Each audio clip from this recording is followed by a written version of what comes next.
And our top focus continues to be the Bharatiya Janata Party, which has unveiled its highly anticipated first list of candidates for the upcoming Lok Sabha elections.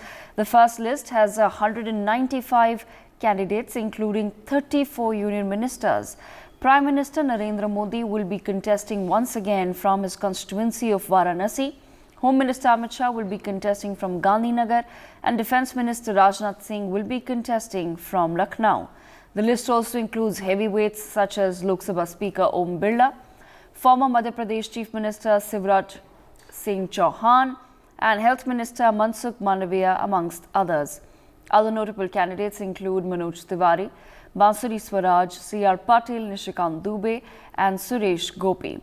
After the announcement, Prime Minister Modi stated that the party is going to the people on the basis of the track record of good governance. He also showed confidence that 140 crore people of India will bless the BJP government once again and will give the party more strength in fulfilling their aspirations.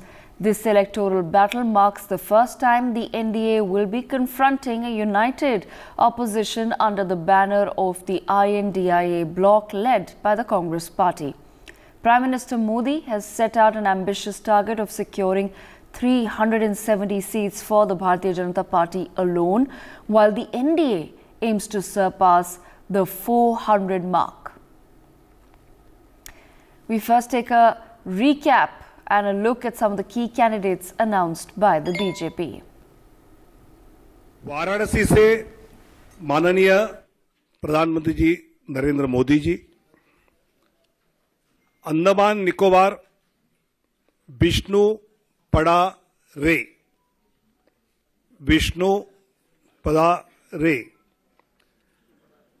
Arunachal Pradesh Kiran Rijiju, Arunachal waste, Arunachal east Tapir गांव, असम करीमगंज अनुसूचित जाति seat से कृपानाथ मल्ला, सिलचर परिमल शुक्ला वैद्य, autonomous जिला scheduled tribe Amar Singh टिस्सो, Guwahati बिजुली कलिता मेधी, मंगलदोई दिलीप सैकिया, तेजपुर रणजीत दत्ता, नौगांव सुरेश बोरा, कलियाबोर कामाख्य प्रसाद तासा, जोरहाट तोपन कुमार गोगाई, डिब्रूगढ़ सर्वानंद सोनोवाल, लखीमपुर प्रधान बरुआ, ऐसे असम के 11।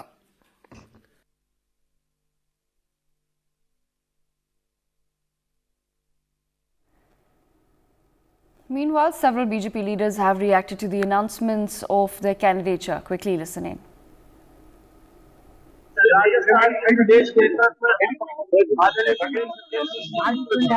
सेना और आदरणीय मुख्यमंत्री सारी पार्टी मुझे एक बार फिर जोधपुर के लोकसभा क्षेत्र के सेवा का ये अवसर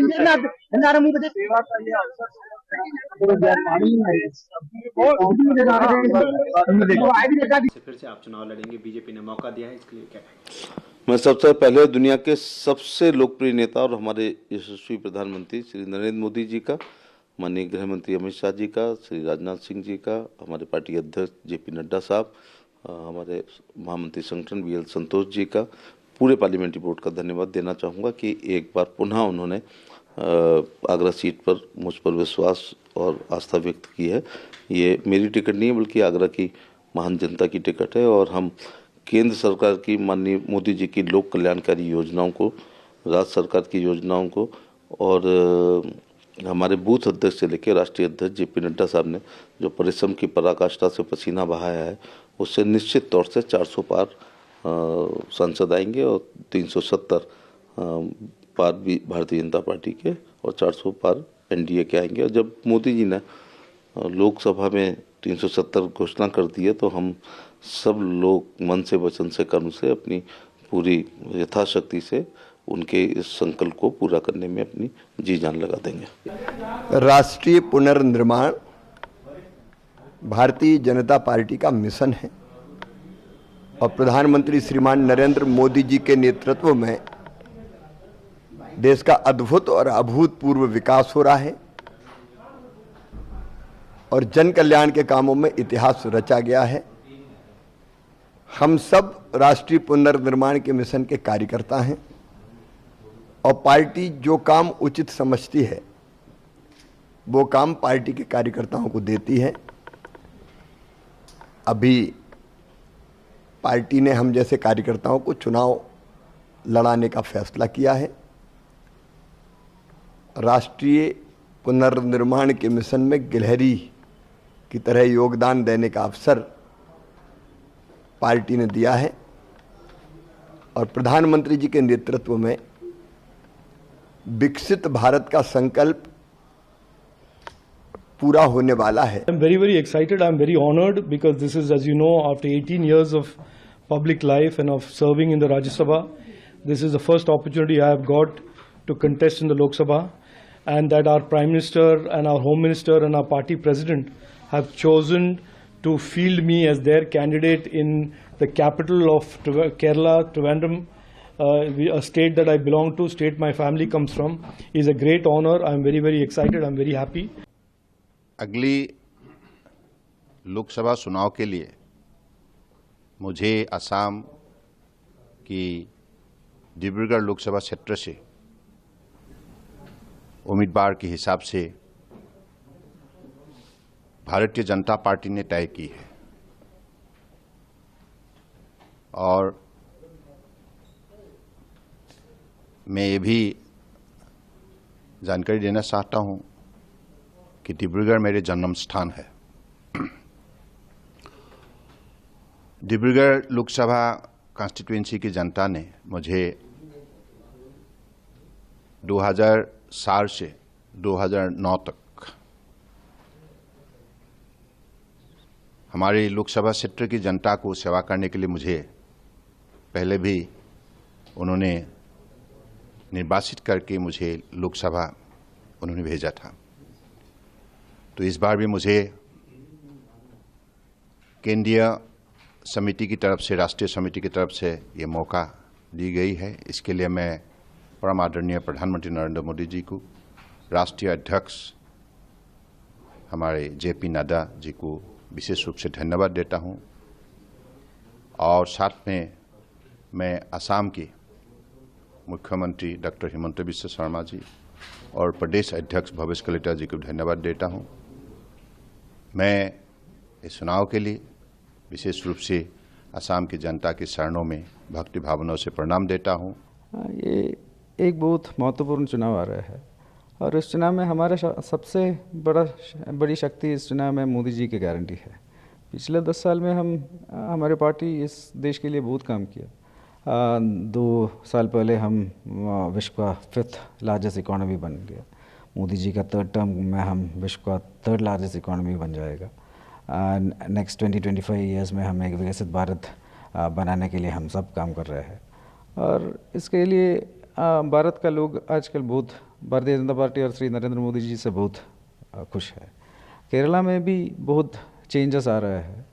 अभी तक केरला में हम एक सीट भी नहीं जीता है, लेकिन इस चीज़ में मुझे बहुत विश्वास है कि ऑल इंडिया लेवल में एनडीए को 400 से ऊपर सीट्स मिलेंगे। बहुत कृतज्ञ महसूस कर रही हूँ। मैं बहुत आभार व्यक्त करती हूँ हमारे यशस्वी प्रधानमंत्री श्री नरेंद्र मोदी जी का, हमारे माननीय गृह मंत्री अमित शाह जी की, हमारे राष्ट्रीय अध्यक्ष माननीय जेपी नड्डा जी की, हमारे राष्ट्रीय संगठन महामंत्री श्री BL संतोष जी की, हमारे दिल्ली प्रदेश के प्रभारी श्री जय पांडा जी की, सह प्रभारी बड़ी बहन अलका गुर्जर जी की, हमारे यशस्वी प्रदेश अध्यक्ष वीरेंद्र सचदेवा जी की, हमारे संगठन महामंत्री प्रदेश में पवन राणा जी की, प्रत्येक भाजपा के कार्यकर्ता और संगठन की कि उन्होंने ये अवसर और ये दायित्व मुझे दिया है। अब मैं आपको कह रही हूँ, अब की बार और फिर एक बार मोदी सरकार, इसके संकल्प भाजपा का एक एक कार्यकर्ता नई दिल्ली लोकसभा सीट पर जाएगा और मुझे पूरा यकीन है कि हम तीसरी बार हमारे यशस्वी प्रधानमंत्री श्री नरेंद्र मोदी जी को भारत का प्रधान सेवक बनाएंगे। देखिए, इस देश की जनता ने, इस देश के लोगों ने मोदी जी को ऐसा दिल में बसाया है कि नरेंद्र मोदी जी की हैट्रिक में तो किसी को कोई डाउट नहीं है। इसमें हम भी शामिल रहेंगे कार्यकर्ता के रूप में, ये मेरी एक खुशी है और पार्टी ने ये विश्वास दिया है। पार्टी का बहुत धन्यवाद। नरेंद्र मोदी जी जो हमारे देश ही नहीं पूरी दुनिया के जो आशा और विश्वास के केंद्र हैं, उन्होंने विश्वास जताया है। हम इस विश्वास पे खरा उतरने की कोशिश करेंगे।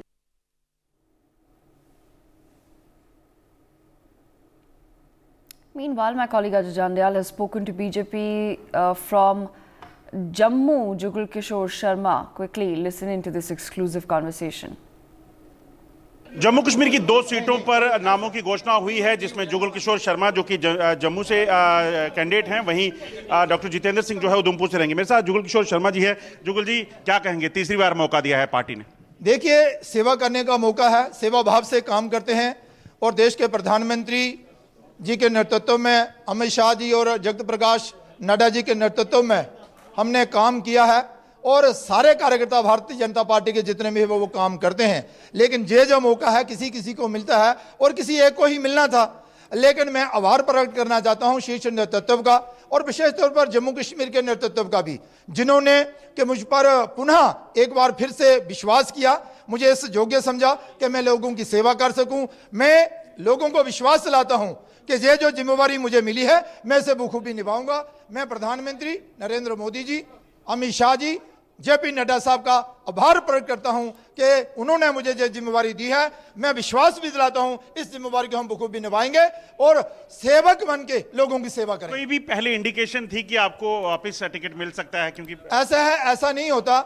जब अभी हमने टीवी पे नाम सुना तो तभी ये जानकारी हमें प्राप्त हुई है। हमें लगता था कि बहुत सारे कार्यकर्ता ऐसे हैं जो इस योग्य हैं, जो इस जिम्मेवारी को निभा सकते हैं, तो किसको इस जिम्मेवारी की, इस ड्यूटी मिलेगी निभाने की। तो अब देखा सुना तो अभी पता चला कि भाई हमारा ही नाम उसमें आया है।